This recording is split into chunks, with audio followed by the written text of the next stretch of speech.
Hello ladies and gentleman, नमस्कार, सत श्री अकाल और आदाब। मैं हूं आपका दोस्त एंड आपका होस्ट जसपाल ढिल्लों और आज मैं हाजिर हूं फोटोशॉप हिंदी ट्यूटोरियल्स का एपिसोड नंबर 33 लेके। इस पर्टिकुलर ट्यूटोरियल की रिक्वेस्ट मुझे सबसे पहले मिस्टर पीटर काशिफ की आई, उसके बाद से 10 और 11 और आ चुकी हैं, तो I think it's about time कि इसको भी बना के अपलोड कर दिया जाए। तो ये हुजूर ये सामने है, ये ग्राफिटी इफेक्ट है। जैसे आप देख रहे हैं दीवार पर मेरा नाम लिखा हुआ है और ये ऐसे लगता है जैसे दीवार पर कभी किसी ने पेंट किया होगा और ये टाइम के साथ धीरे धीरे दीवार भी और मेरा नाम भी फेड होता जा रहा है। तो ये कैसे बनाया जाता है, ये कोई बहुत ज़्यादा मुश्किल नहीं है। जैसा मैं आपको हमेशा बोलता हूँ कि मेरे साथ रहेंगे तो कोई भी ट्यूटोरियल, कोई भी फोटोशॉप का मसला मुश्किल नहीं रहेगा उसके बाद। तो आइए just follow along with me and देखिए ये कैसे बनता है। तो ये इफेक्ट लाने के लिए सबसे पहले तो मैं जो ये इसकी लेयर है फिनिश प्रोडक्ट वाली, इसको डिलीट कर दूं। तो ये एक दीवार की फोटो है, खाली दीवार है। ये कहीं से मैंने इंटरनेट से डाउनलोड की है, मुझे नहीं पता ये किसने खींची है। जिन्होंने खींची है इसका क्रेडिट उन्हीं को जाता है। अब सबसे पहले लिखने के लिए मैं टेक्स्ट लेयर को क्लिक करूं। टेक्स्ट क्लिक करने के बाद टेक्स्ट का फॉन्ट का कलर चुनेंगे। अब यहाँ से अगर हम कलर पिकर को ले लें तो ये कोई भी ईंट का कलर, मेरे को ये पसंद है तो मैंने ये चुन लिया। आप चाहें तो कोई और कलर चुन सकते हैं। तो ओके, अब मैं इसको टाइप करूं। तो अब जब मशहूरी करनी ही है, बिल बोर्ड बनाना ही है, एडवर्टाइजमेंट करनी ही है, तो क्यों ना जी मैं अपने नाम की करूं। तो चलिए जी शुरू करते हैं। JASPAL, ये मेरा नाम टाइप हो गया। अब मूव टूल लेके इसको मैं सेंटर में ले आऊँ ताकि इसके ऊपर काम करना आसान हो जाए। और अब इसके ऊपर वो इफेक्ट्स लेके आएंगे। सबसे पहले हम लेयर स्टाइल लगाएंगे, ड्रॉप शेडो। इस ड्रॉप शेडो के लिए ये सेटिंग्स यूज होंगी, लेकिन आप जब भी अपनी मर्जी से कोई और दीवार, कोई और रंग, कोई और साइज चुनेंगे फॉन्ट का, तो उसके हिसाब से you will have to play around with these settings a little bit, but generally speaking for demonstration purposes only, just follow along. Blend mode को मल्टीप्लाई रहने दीजिए।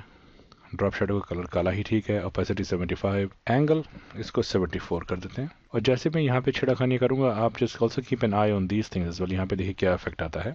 डिस्टेंस 5 की जगह हम 14 कर दें। ये देखिए अब जो शेडो है वो फॉन्ट से 14 पिक्सल दूर है। स्प्रेड को पूरा 100 कर देते हैं।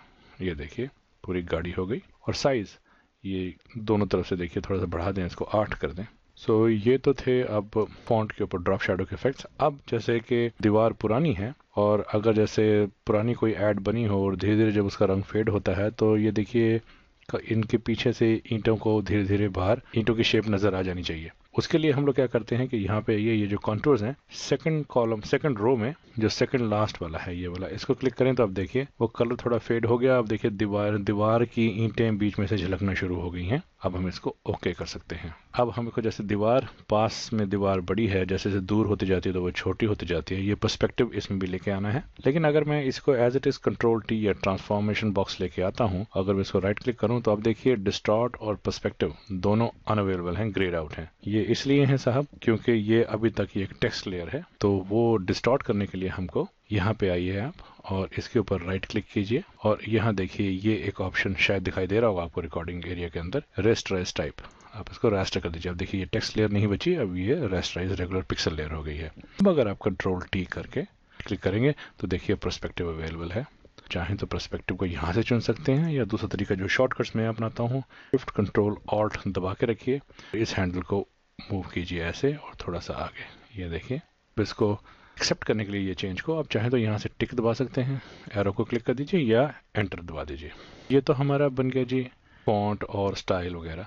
देखिए मैंने अभी तक शायद कभी मेरे को किसी ट्यूटोरियल में ज़रूरत नहीं पड़ी दिखाने की। ये फिल लेयर, अगर मैं यहाँ पे इसकी ओपेसिटी कम करता हूँ, वो इसलिए ओपेसिटी में कम करने की बात कर रहा हूँ क्योंकि ये देखिए ये कलर बड़ा ब्राइट सा, बड़ा सॉलिड लग रहा है। तो ये फेड हुआ है, इसको भी फेड होना चाहिए। अगर मैं ओपेसिटी स्लाइडर को मूव कर दूँ, ये सारा कुछ ही शेडो भी और फॉन्ट भी सब कुछ फेड हो रहे हैं, हमको वो नहीं चाहिए।